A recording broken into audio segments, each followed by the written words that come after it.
The economy sucks, inflation is high, and people are pawning off valuable things like engagement rings so they can put gasoline in their vehicles so they can get to work. But in the midst of all this, people are still choosing to make poor financial decisions. So let's listen to what some of these people are doing and let's see what we can learn from it. I thought it would be funny to show y'all how much debt I've racked up since getting fired in September and being unemployed for the last 9 months.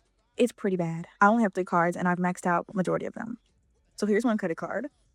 Here's my second, which is maxed out and actually over, interestingly enough. Same for this one. Yep. Yep. That's me. Meaning that's a whopping $11,632.98. By the way, I'm 23. So there's that. I don't know what's funny there. You are irresponsible, unemployed for 9 months. You trying to tell me McDonald's wasn't hiring? You're trying to tell me that Jack in the Box wasn't hiring or Hardee's or whatever the hell you call it in the weird Midwest. You trying to tell me you couldn't find a single job in 9 months. When I hear about you guys who can't find a job in months, I know that you guys are either lazy or you think you're too good for a job. If I couldn't find work, I promise you I'd be cleaning toilets. I would be shoveling manure on somebody's farm. I'd be doing something. And then to get on here and laugh about how you maxed out the majority of your 3 credit cards. If you have three, the majority is two. I get that I wasn't technically wrong, but that's not typically how you use that phrase. But that's not a good thing. And this is why I tell you guys: one, stay out of credit card debt. Two, build up a good financial safety net. That way, in case you do become unemployed, you don't end up maxing out a bunch of credit cards. I wonder what the hell her bills are at 23 years old to where she'd have to max out 3 credit cards. Something tells me she doesn't have a lot of bills and she's just being a little irresponsible. This is why credit is so dangerous. It makes you go out there and spend money that doesn't belong to you because hell, it's not real money. They're just you're just swiping zeros and ones on a computer. It's all binary code. So at the end of the day, when you guys get addicted to spending, and you get addicted to credit card usage and debt, you can get on here and laugh about, oh, I'm $11,000 in debt. That's not funny. You are in a bad financial situation and you're using someone else's money to do it. That's just a bad place to be. I am in thousands of dollars of credit card debt and I want to spend money so bad.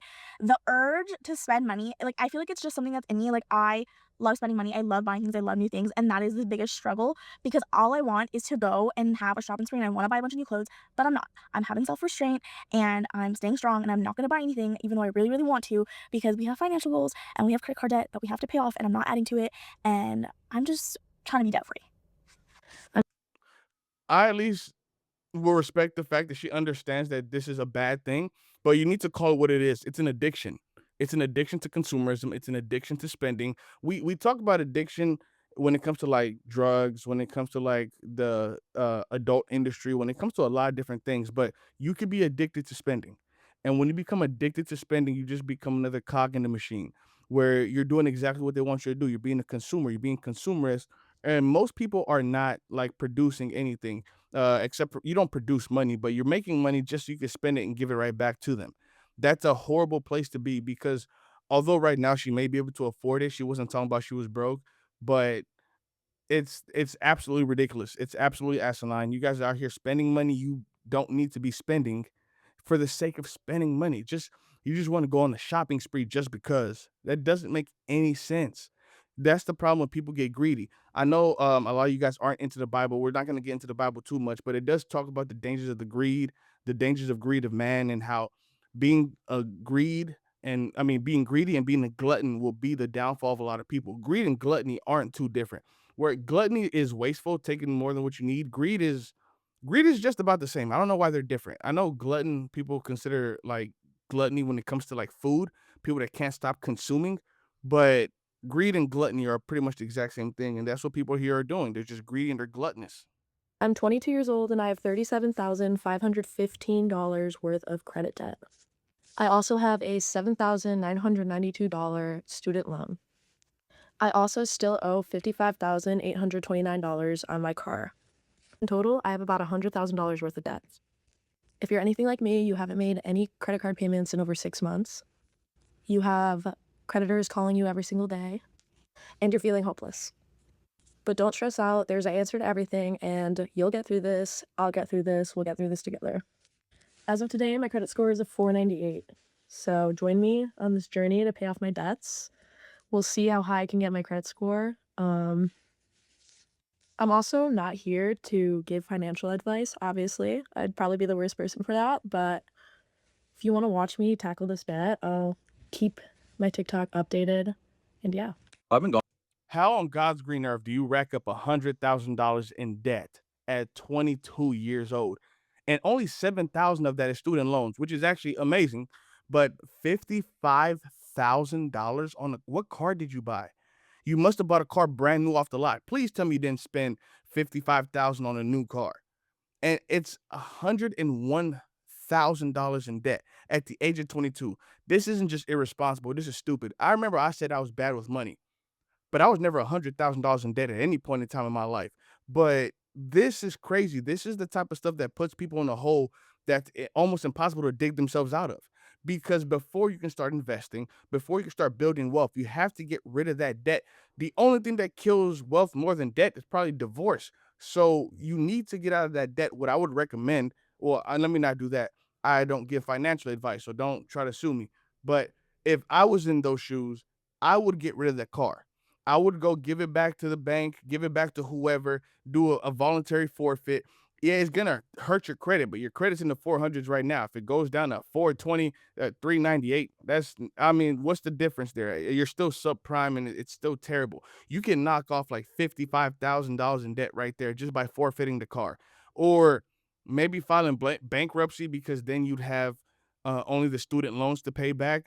But honestly, if your credit score is already that low and it's in the 400s, it may just be beneficial to file the bankruptcy and start over. But the thing is, if you continue the practices that got you to here in the first place, then you're never going to build wealth. You need to fix what you're doing wrong first, and you need to tackle this down.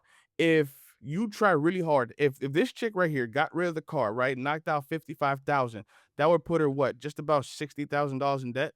No, that would put her about like what, $45,000 in debt, maybe $46,000 worth of debt. That is a lot more manageable. You could probably knock that off in like 3 years if you really like put your head down, grind hard. You're eating ramen noodles. You're not doing much crazy things, but you're not really having too much fun, but you're 22.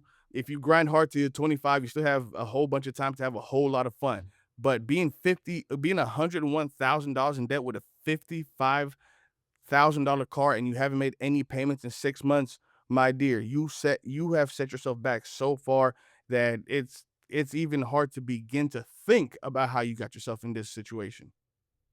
I've been going out to Starbucks to get my coffee every single day, and I realize that that's one of those things that people are like, "Oh, that's a very poor financial decision." So I considered trying to cut down on it. But then I realized that like right now, literally everything is a poor financial decision. Everything that we do is a poor financial decision. Putting 50% of your income towards rent is a poor financial decision. Taking out a student loan for hundreds of thousands of dollars where there's essentially no ROI whatsoever is a poor financial decision. Breaking your ankle, horrible financial decision. You want to get sick? That's a very fiscally irresponsible thing to do, kid. I'm sorry. Literally everything is a poor financial decision based on the definition that we have been told of a poor financial decision. So I'm just gonna enjoy my Starbucks, like whatever. And I think that's the way that like a lot of young people feel right now. Is it's like we've kind of lost the ability to build for the future. So people are just like, whatever. I'm just like, why would I save now? I'm just gonna enjoy my life because this is all gonna come crashing down at some point. So I might as well have my little Starbucks and go to Fire Festival. Enjoy my life because this is all gonna come crashing down at some point. So I might as well have my little Starbucks and go to Fire Festival. Yeah, this is absolutely ridiculous. I get he was trying to be sarcastic. Oh, you breaking your ankle, getting sick is a poor financial decision. Here's the thing, right? Going to Starbucks is a bad financial decision because what's the average cup of coffee there? Like $5. If you go spend $15 at the grocery store, hell, even if it's instant coffee, you can spend like maybe 15, $20 and have coffee for a month. So yeah, going there is a poor financial decision. Spending 50% of your money on rent, yes, that is stupid. They say that the safe amount is about 33% of your income. And even I think that's too high. I think your rent, your housing should never be more than 25% of your income. That's just a safe place to be. And then getting $100,000 in student loan debt, yeah, that's absolutely ridiculous too. Like, what are you saying? The reason that there's no ROI is because you guys go to school for basket weaving degrees and underwater basket weaving degrees at that. Why do you have a degree in music appreciation? Why do you have a degree in dance? Why do you have a degree in African American literature? Like, there's no ROI on these degrees. If you go to college to become an engineer, you'll have a job. Go to college to become a nurse, you'll have a job. Go to college to become a respiratory therapist, you'll have a job.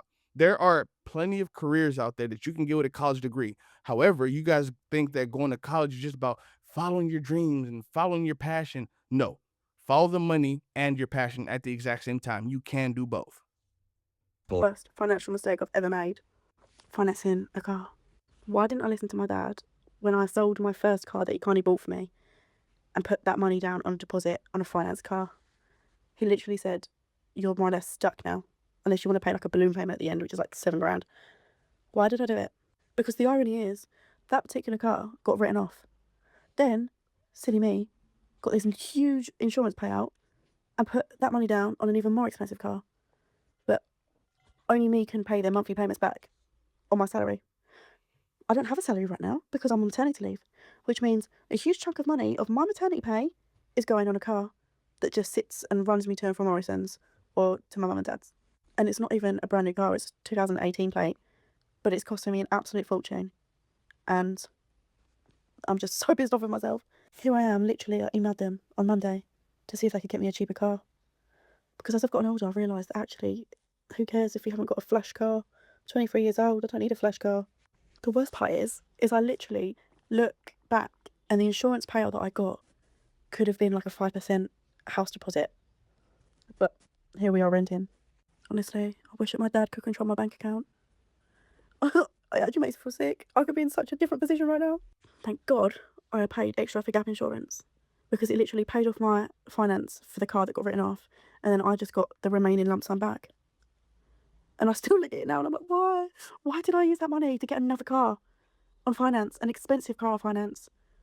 I literally could have put money down on a house on a 5% deposit. Don't get me wrong, it's not a massive deposit, but it's still a deposit. Now I literally spunked it up the wall.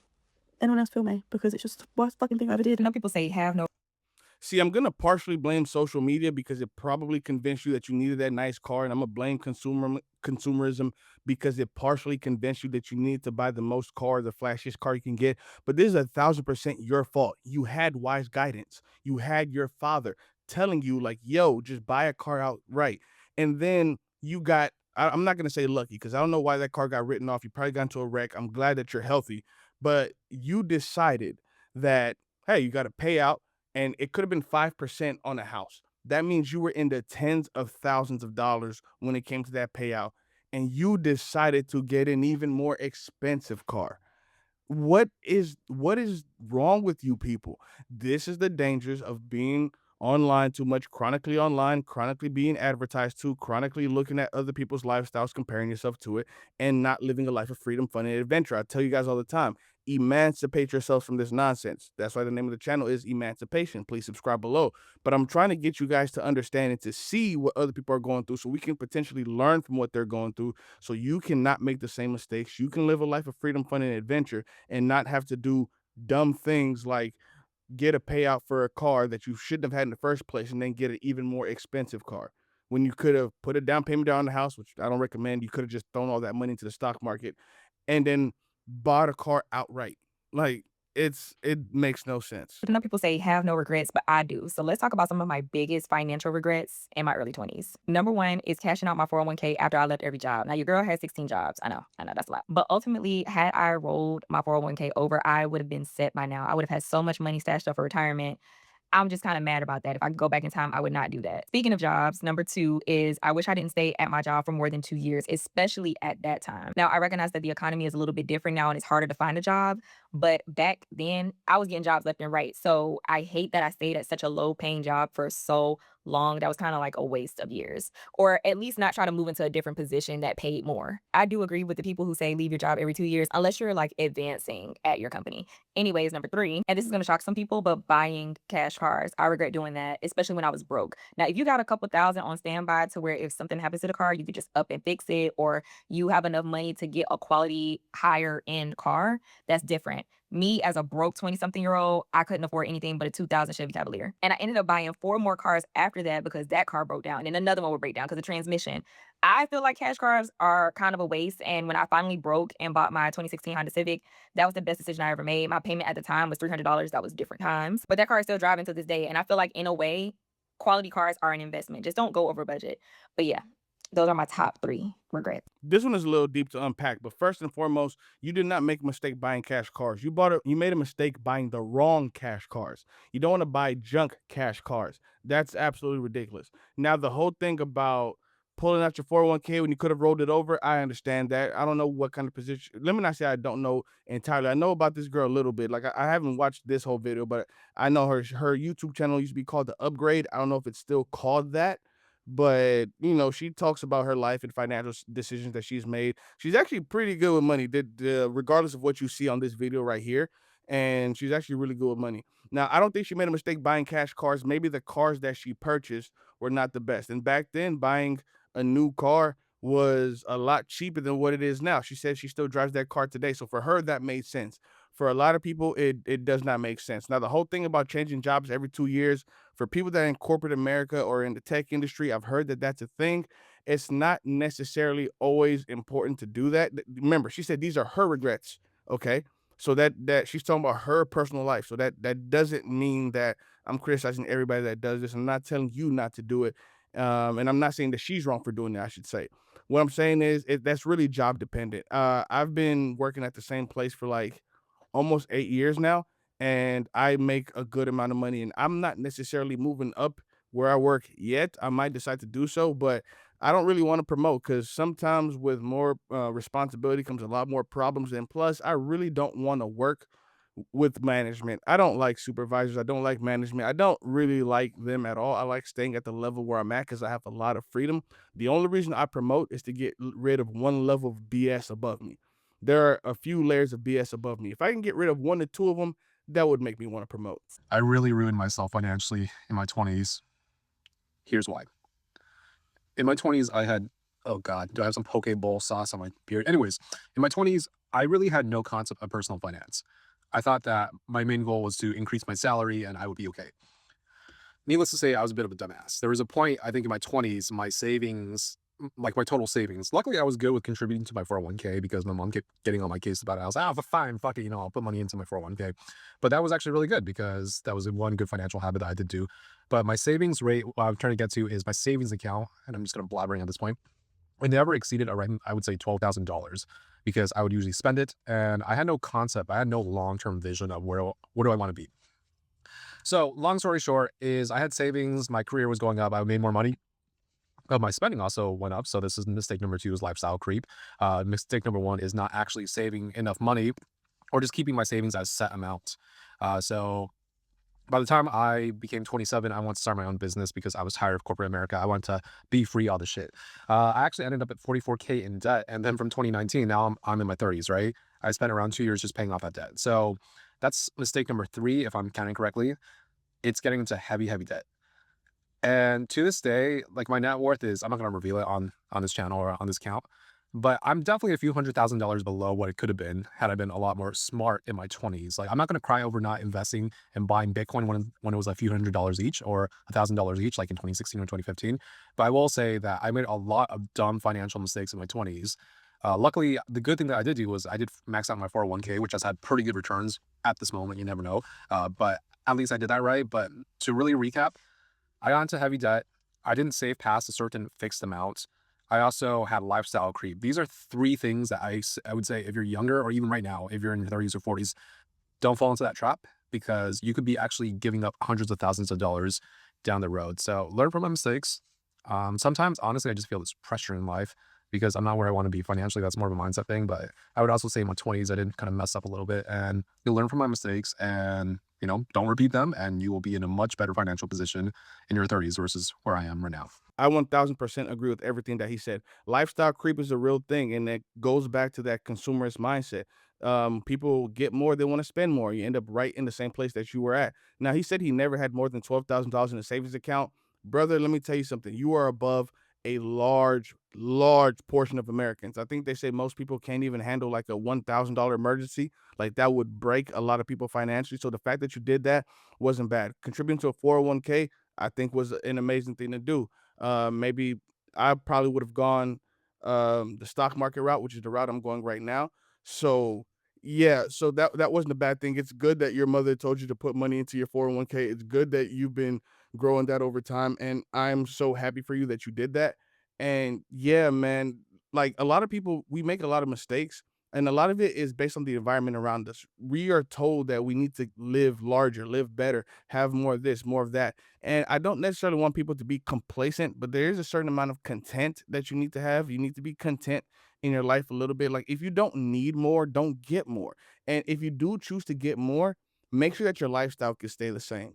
And by that, I mean, if you enjoy going to the movie theaters, you enjoy going, to take trips, weekend trips, like little mini vacations, this, that, whatever, and you make more money. That's more trips you could take. That's better trips you could take. You can stay in nicer places. But if you decide to upgrade your lifestyle, you may not be able to have that upgrade in the fun that you like to have, or even worse, you may not be able to do it at all or to the level that you used to do it before.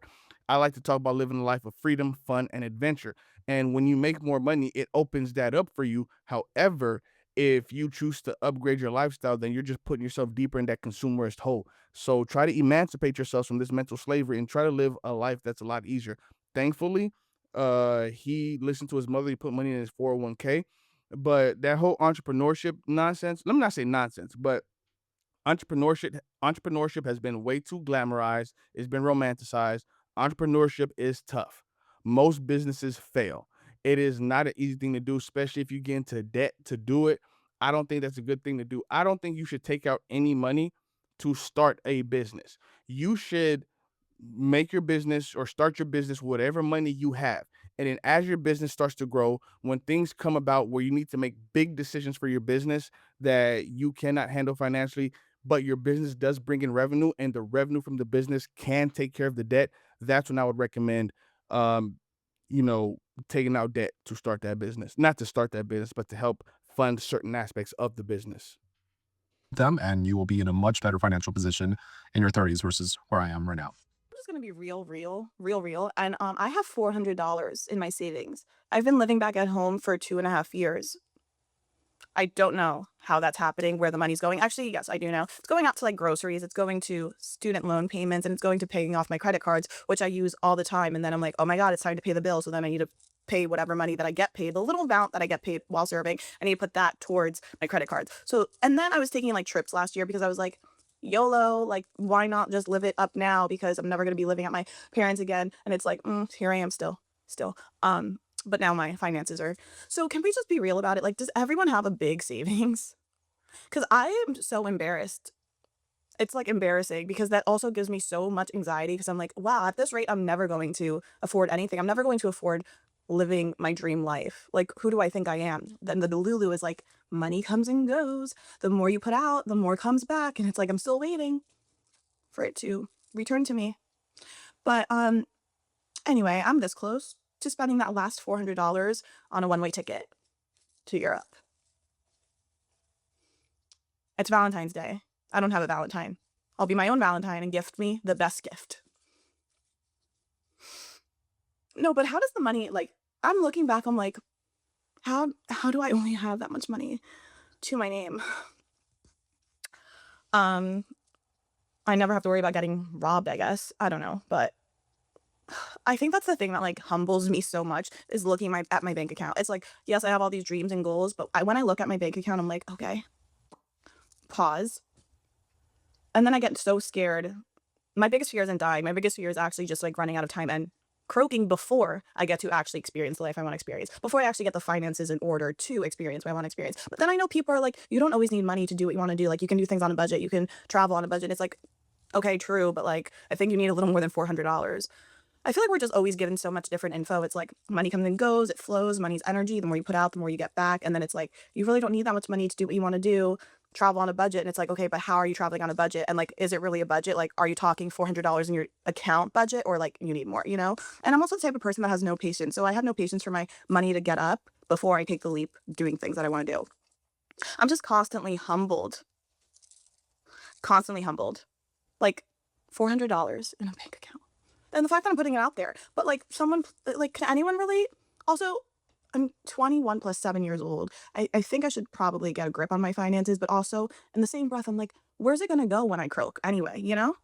It's not coming to the grave with me. So why am I going to bust my ass doing something to get money that's not going to go with me? But then I also need money now for life. So, Ma'am, you are almost 30 years old and you have the mindset of a child. of a child. You only have $400 in savings. You need to, like, one, she says she's never gonna live with her parents again. I don't know why not. If her parents are alive and they have a decent relationship, yeah, you might want to consider going back there because it absolutely makes zero sense for you to be living like this. And you took a trip, she said last year or a couple years ago, and you know you're not in a good financial situation. And you spiritual energy people, and look, I understand energy, vibrations, things like that of that nature. Money is not energy.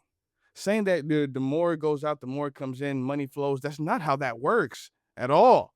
Who's telling you guys this nonsense? I firmly believe that maybe some of these spiritual folks are working with the government just to get you guys to spend more money because there's no way you're sitting here with $400 in your savings account and your mindset is spending it on a one way ticket to Europe. There's absolutely no way you're thinking like that as almost a 30-year-old woman. Your frontal cortex should be properly developed right now. Maybe you got, let me be nice, but it makes absolutely no sense for anybody to think like this. If you can, move back home. She said she's a server. And I think she also said she has student loans. Why do you have student loans if you're a server? Like, you should be using your degree to make money. I don't know what her degree is in. I don't know if she even got a degree, but this lifestyle right here that she's living is absolutely ridiculous. This is not a good way to live. And I think that she needs to get her life in order. And again, a cautionary tale for a lot of you guys. Don't be delusional out here thinking the more money that goes out, the more money that comes in. Money flows, money's energy. Money is not energy. At best, money is a concept. Money is just a representation of the value of things. And you clearly don't value money enough if this is how you're living. You clearly don't. You want to live your life. And then to watch the mental gymnastics of her going from, I want to live my dream life. Like, I don't have enough money. Like, does anybody have a large savings? Yes, some people do have large savings.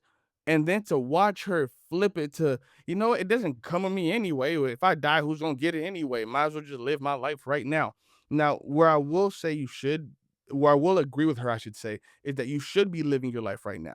You should be living your life in the moment. You should be enjoying life, freedom, fun, adventure. That's the whole theme of my show. Emancipating yourself from mental slavery. You don't have to wait till you're retired to have fun, but you have to be responsible about it. If you have no financial reserve, then how can you really enjoy life? It makes no sense. You're almost 30. It's time for you to grow up. Gonna go with me. But then I also need money now for life. So I don't have a lot of regrets in my life, but my choice in college was potentially the worst decision I could have ever made. And almost 2 decades later, I am still paying for. Not financially, thankfully. I mean, I was paying for that for a very long time, but socially, romantically, professionally, financially, for a very long time, up until a couple of years ago, it was a huge mistake.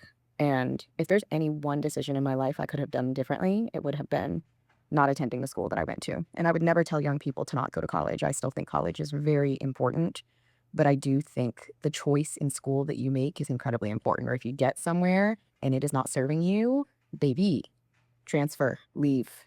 Do not stay in a bad situation. She said absolutely nothing. There was nothing said there that was of any value. She just said that the school you go to makes a difference. Not really. It really doesn't. The school is not supposed to serve you anything but knowledge. It's supposed to give you that on a silver platter, and then you take it and do what you can with it. Where you to go to school does not really make a difference. Make sure it's accredited, but so long as it's accredited, the rest is up to you. You can make connections with people anywhere. I hope you're not. I hope she wasn't expecting her college to help her get a good job, but where you go to school doesn't really matter. There are people who went to Harvard who are complete failures. There are people who went to their local community college, then went to their local university later and became major successes. Hell, there are people who never went to college at all and become major successes. I'm a firm believer that you don't have to go to college. And I'm gonna do a whole video about not entrepreneurship. I apologize, about apprenticeship. And yeah, this is just, she didn't even give any advice. Where you go to school doesn't really make a difference so long as you have a plan. So long as you have mentors there to teach you what to do, where to go, what to follow, what jobs to not pursue, what career path, what degrees to not pursue. You're out here pursuing a degree in ufology. I'm not joking. That's a real degree. Some people out there have a PhD in ufology. And the fact that that's a thing, that the study of UFOs is a thing, shows that universities have lost the plot. They have completely lost the plot. So, yeah, I hope you guys take something away from this video. If nothing else, don't be like these people. Emancipate yourselves from this nonsense and be easy.